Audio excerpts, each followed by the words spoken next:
दीपक जी, ये राहुल गांधी की सजा बरकरार रखी गई है, इसका मतलब फिलहाल वो चुनाव नहीं लड़ पाएंगे। आपकी पहली प्रतिक्रिया? देखिए संजय भाई, निश्चित रूप से राहुल गांधी चुनाव लड़ेंगे, राहुल गांधी जी के साथ न्याय होगा। हम लोग हिंदी फिल्में बहुत देखे हैं। ये राहुल गांधी के साथ हिंदी फिल्म के हीरो जैसा हो रहा है। हिंदी फिल्म का हीरो पहले पिटता है, अपमानित किया जाता है, उसे बदनाम किया जाता है, निचली अदालतों सजा पाता है, उसे घर भी गिराया जाता है, घर खाली करा जाता है, और अंत में जब वो जितने भी चुनाव नजदीक आते हैं या समय नजदीक आता है तो ऊपर की अदालतों से उसे न्याय मिलता है, जनता की अदालतों से न्याय मिलता है, उसके गांव के साथ, उसके क्षेत्र के साथ से न्याय मिलता है, देश के साथ न्याय मिलता है। यही राहुल गांधी जी के साथ होने वाला है। आप तो वरिष्ठ पत्रकार हैं, पूरे देश दुनिया के बारे में डिबेट करते हैं, चर्चा करते हैं। आपने देखा होगा राहुल गांधी जी को गुजरात के बाहर भी इस तरह के मुकदमे हुए थे। पूर्णतः तो खुलासा नहीं करूंगा, लेकिन कई राज्य ऐसे थे जहां पर राहुल गांधी जी को क्लीन चिट मिली है हर अदालत से। तो मामला यकीनन जो फैसला हुआ है, हमें वो फैसला कोर्ट का ना तो हमें मान्य है, ना हमारी पार्टी को मान्य है, ना देश को मान्य है। उस फैसले के खिलाफ हम ऊपरी अदालत में जाएंगे, और निश्चित रूप से हम पहले दिन से कह रहे हैं, हमारी पार्टी पहले दिन से कह रही है कि ऊपरी अदालत में जाने के बाद कांग्रेस पार्टी को न्याय मिलेगा। इसलिए मिलेगा कि आपने देखा होगा जिस तरह से भी सुप्रीम कोर्ट ने कई सारे जजेस के ऊपर सवाल खड़े किए थे, उनके प्रमोशन पर रोक लगाई थी, उनमें वो जज साहब भी थे जिन्होंने फैसला दिया था। तो न्याय मिलेगा, बस इतने हो सकता है थोड़ा देरी जरूर हो जाएगी। दीपक भाई, आप इशारों में गुजरात हाई कोर्ट पे सवाल खड़े कर रहे हैं। नहीं, हम सवाल इसलिए खड़े कर रहे हैं कि पटना हाई कोर्ट ने भी अभी कोई इस पे सजा नहीं दी। पटना हाई कोर्ट ने राहुल जी को ऊपर कार्रवाई की तरह रोक लगाई है। और भी कई राज्यों के हैं संजय भाई, जहां पर कोर्ट के फैसले गुजरात हाई कोर्ट और निचली कोर्ट के अलग हैं। तो जब 3 राज्यों में, 2 राज्यों में कुछ और फैसले हैं, एक राज्य में कुछ और फैसला है, तो सुप्रीम कोर्ट तो न्याय करेगा ना।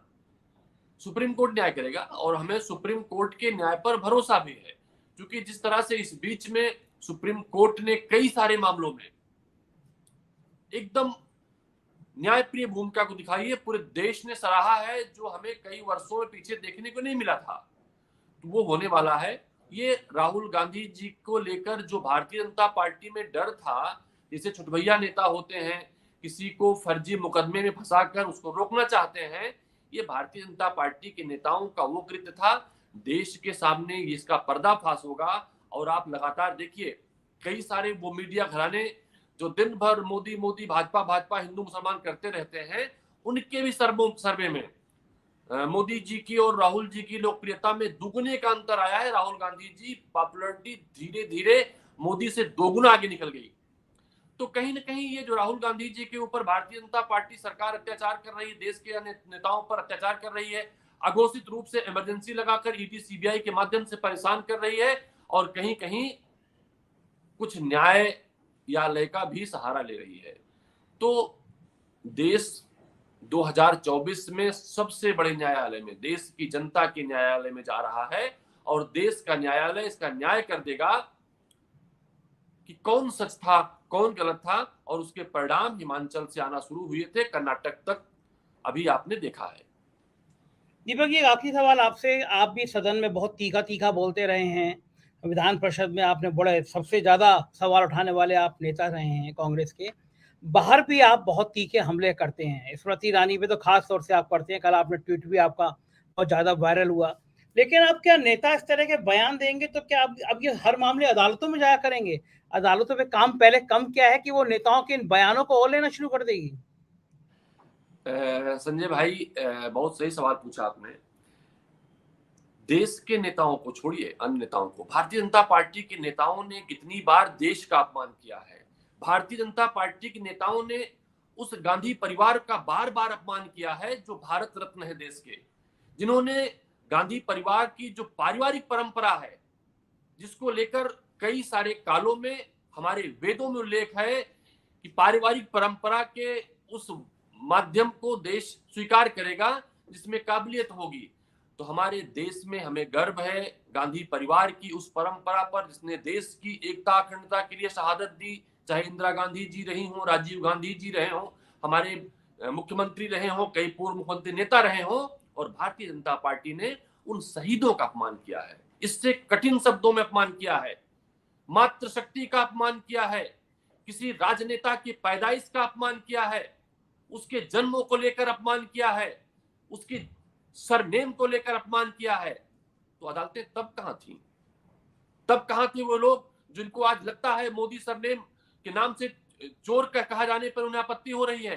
पूरा देश जानता है ना ललित मोदी चोर है, पूरा देश जानता है नीरव मोदी चोर है, पूरा देश जानता है इन भगोड़ों को देश की संपत्ति जो हमारे आम हिंदुस्तानी का हक था उसे लेकर भाग गए हैं।